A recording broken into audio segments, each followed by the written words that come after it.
হয়েছে।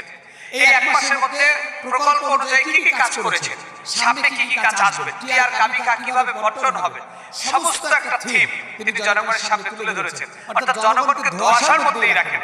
এমন এমপি যখন দায়িত্ব পায়, তার এই দায়িত্বটা আল্লাহ তাআলার পক্ষ থেকে এক অন্তিম নিয়ামত হয়। আল্লাহর পয়গম্বর নবী সাল্লাল্লাহু আলাইহি ওয়াসাল্লাম বলেছেন, ওই দায়িত্বশীল ততক্ষণ পর্যন্ত সামনে আগাইতে পারবে না যতক্ষণ পর্যন্ত সে তার দায়িত্বের ব্যাপারে জবাব না দিবে। অর্থাৎ আল্লাহ তাআলা প্রত্যেকের দায়িত্বের ব্যাপারে জবাব দিবে।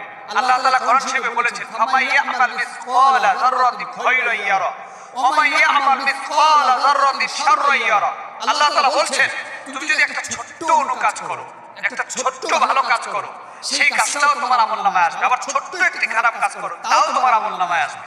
অর্থাৎ আপনি ব্যক্তি জীবনে, সামাজিক জীবনে, রাষ্ট্রীয় জীবনে আপনি যাই করেন না কেন, জবাবদিহিতা অনপরিহার্য হলেও আপনাকে দিতে হবে। আর রাষ্ট্রের যারা দায়িত্ব পায়, যেমন মেম্বার, ইউনিয়ন চেয়ারম্যান,